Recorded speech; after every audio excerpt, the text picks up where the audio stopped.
साल का बच्चा, क्या कहती है एक 7 साल की बहन, क्या कहते हैं एक बूढ़े दादा दादी, क्या कहते हैं एक बूढ़े माँ बाप जो अपने बच्चे को पाना तो चाहते हैं, जो अपने बच्चे को अपने बुढ़ापे का सहारा तो बनाना चाहते हैं, वो अपने बच्चे को अपने पास तो बुलाना चाहते हैं, लेकिन वो चाह के भी उससे नहीं मिल पाते।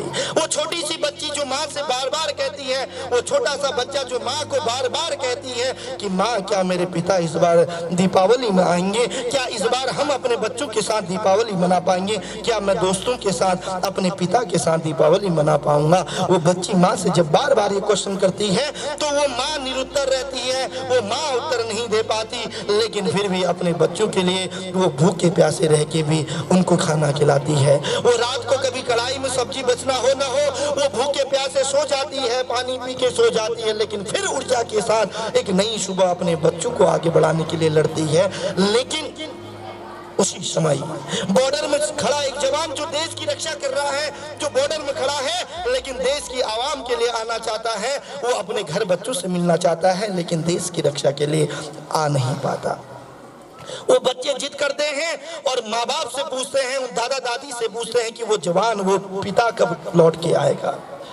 और एक खुशखबरी आती है कि इस दीपावली में वो जवान लौट के आने वाला है। इस दीपावली में वो पिता फिर से अपने पिता से, अपने बच्चों से मिलने आने वाला है। मानो पूरे घर में दीपावली आ जाती है। और ये घटना कोई कहानी नहीं, ये देहरादून की सच्ची कहानी है। ये 7 साल के उस बच्चे की कहानी है जो 4 साल से अपने पिता से मिलना चाह रहा था, लेकिन वो आ नहीं पा रहे थे, लेकिन इस दीपावली में वो पिता आने वाला था। और 2 दिन पहले फोन आता है दीपावली से कि वो धनतेरस के दिन वो पिता इस बार घर आने वाला है। मानो घर में खुशियां लग जाती हैं, उस बूढ़े दादा दादी के अंदर एक ऊर्जा सकारात्मक पैदा हो जाती है। वो माँ भी अब दुल्हनों की तरह सजने लगती है जो आज अपने पति का इंतजार में बैठी है। वो छोटे भैया बहन, वो छोटे बेटा बेटी जो छोटी सी उम्र में अपने पिता की उंगली तो पकड़ना चाहते थे, आज वो पिता की गले लगने के लिए लालायित हैं। लेकिन 2 दिन बीत जाते हैं, वो पिता नहीं आते।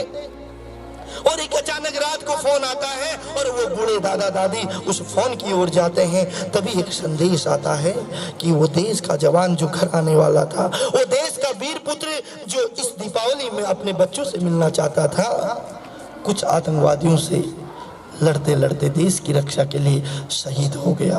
कुछ आतंकवादियों ने अचानक घात लगा के हमला कर दिया, जिसकी वजह से 24 साल, 25 साल, 28 साल और 32 साल का तमाम वो जवान जो दीपावली में घर जाने वाले थे, इस देश की रक्षा करते हुए शहीद हो गए। ये शब्द जब उस बूढ़े पिता के कानों में जाता है, ये शब्द जब उस माँ के हृदय में प्रवेश करता है, आप मानो न मानो वो माँ मूर्छित हो जाती है। वो पिता जमीन में गिर जाता है। जो कल तक दुल्हनों की तरह माँ सजी थी, आज वो बेहोश अबला सी पड़ी रहती है। सुबह होती है, बच्चों को पता नहीं, वो दौड़ के उठते हैं और इस आस में रहते हैं कि आज सुबह उसके पिता से उसकी मुलाकात होती है। वो लोगों की भीड़ नजर देखते हैं तो चौंक जाते हैं और माँ से कहते हैं कि माँ, आज ये लोग नहीं, हम पिता से मिलेंगे, आज ये नहीं, हम दीपावली मनाएंगे। न माँ उत्तर देती है, न दादा दादी उत्तर देते हैं। वो भीड़ से पूछते हैं, अपने पिता के बारे में पूछते हैं और पूछते पूछते उनकी नजर आंगन में पड़े तिरंगे से एक लाश पे नजर आती है।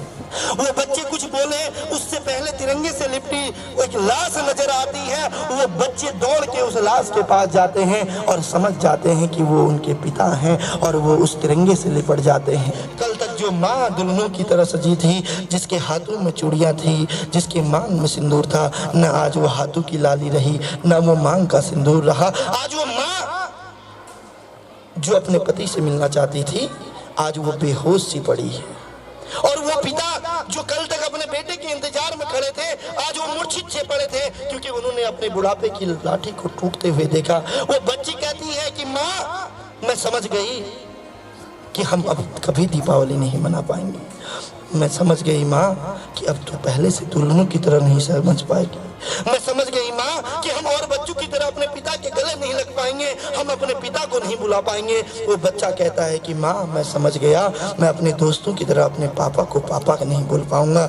मैं समझ गया माँ, मैं अपने दादा दादी के बुढ़ापे की लाठी को अब नहीं देख पाऊंगा। और कसम खाते हैं दोनों भैया बहन, वो कसम खाते हैं दोनों भैया बहन और उस तिरंगे की कसम खाते हैं। कहते हैं कि माँ सौगंध है इस तिरंगे की, सौगंध है इस तिरंगे की, इस आतंकवाद को नष्ट करने के लिए हम भाई बहन जो काम हमारे पिता ने नहीं किया हम करेंगे। सौगंध है माँ मुझे इस राष्ट्र की, जो काम हमारे पिता ने नहीं किया उस काम को हम करेंगे। सौगंध है दादा दादी की, इनके बुढ़ापे की लाठी हम बनेंगे। सौगंध है माँ तेरे आंखों के आंसू की, फिर जीवन में कभी ऐसा काम नहीं करेंगे जिसकी वजह से तेरे आंखों में आंसू आए। आपके आंसू क्यों आ रहे हैं? सर ऐसे आ रहे हैं। आपको प्रोग्राम अच्छा लगा? Yes sir. आपको कोई बात याद आई? सर चाचा थे हमारे, क्या करते थे? रिलेटिव्स में सर आईटीबीपी में थे, तो सर वही हुआ, आईटीबीपी में थे तो सर शहीद हो गया वो।